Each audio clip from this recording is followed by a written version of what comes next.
Hello friends, welcome to my YouTube channel. In today's video, I'm going to show you how to change WP admin password in just 30 seconds.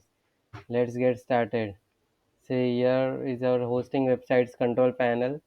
Just click on it.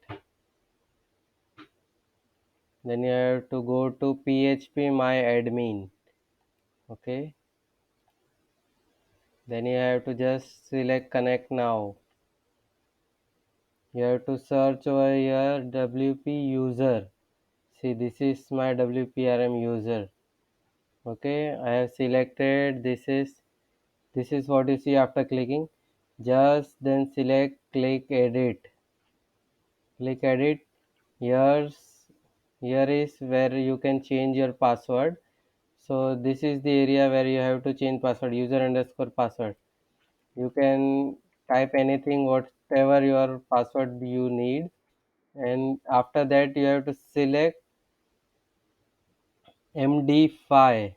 This is the setting where after this when you go, then your password is being reset.